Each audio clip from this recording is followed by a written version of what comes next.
Hey, I'm Professor Cade. Thanks for joining me, and today we're going to keep talking about commas. This time, commas after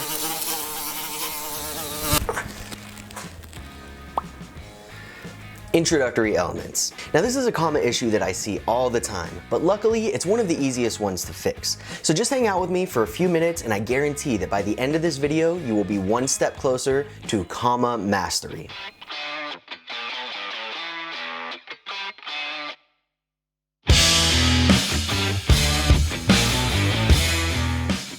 Now, if you've seen some of my other videos, you're starting to get used to the idea that the key to fixing most of our punctuation issues comes with understanding clauses, and this is no exception. So, like always, we're gonna start with the rule, take a look at a few examples, and then we'll head back to the rule. So here it is. You must put a comma after any intro element that appears before the main clause. Commas after elements? That's what I said. So like if I write hydrogen, I have to put a comma after it. Are you being serious? You just said commas after elements. Not that kind of element. When I say introductory element, I'm not talking about the periodic table. I'm talking about anything that appears in our sentence before our main clause. This could be another clause, it could be a phrase, it could even be a single word. So let's take a look at a couple examples. When I turn my amp up to 11, my ladies mad dog me.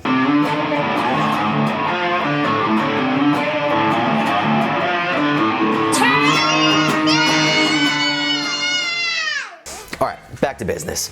Now the first thing that we have to do when we're looking for an introductory element before our main clause is find the main clause, okay? And to do that, first we're gonna look for the verb. When I turn my amp to 11, okay, well I already see a verb happening here, turn. So we have our verb. Do we have a subject? Do we have a doer of this verb? Okay, well, when I turn. Okay, so we have our subject, we have our verb. Okay, so we know that we have a clause.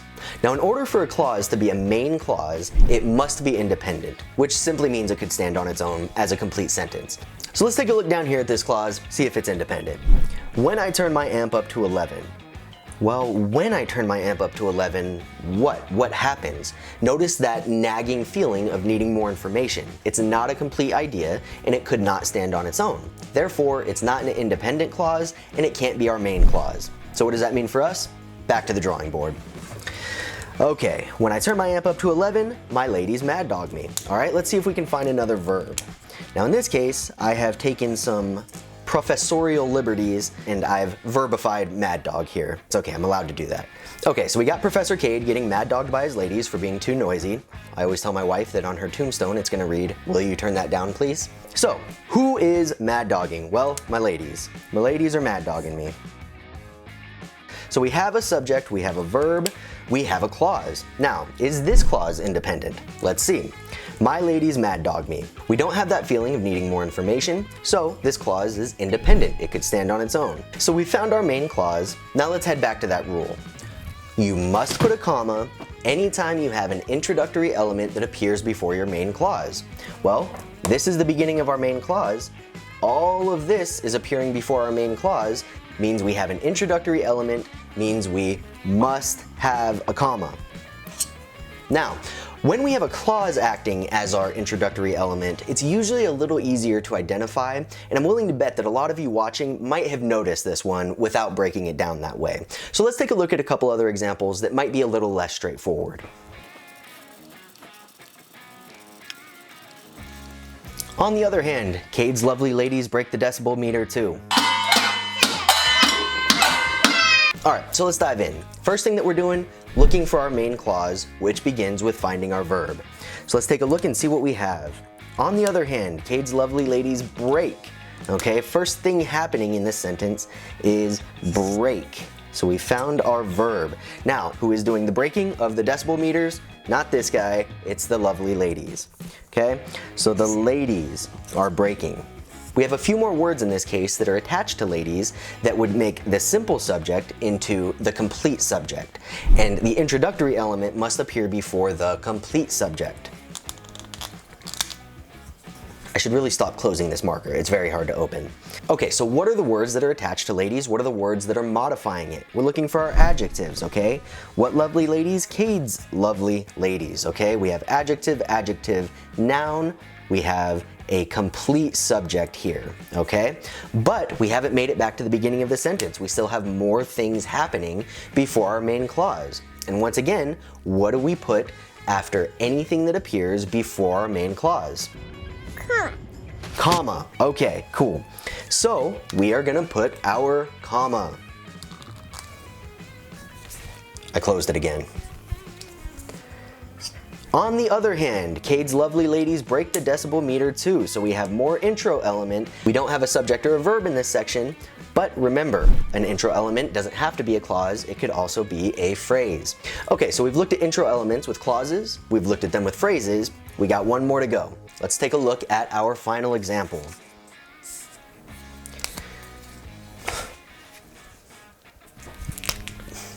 That was easy.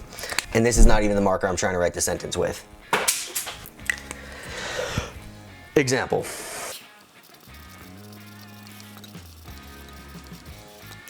Almost didn't capitalize my own last name. Actually, the neighbors beef about all the noise from the Hagen house. I have to go get my marker. And imagine that, the cap fell off when I threw it.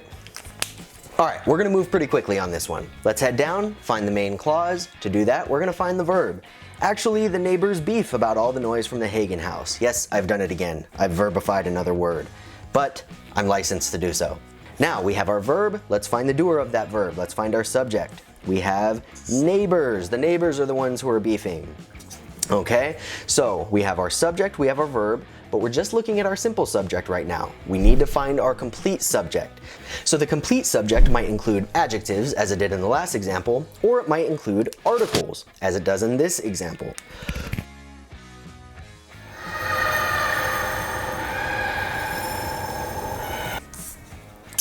The, okay? Now, if you've watched me before, you know I'm not big on memorizing a whole bunch of rules or parts of speech.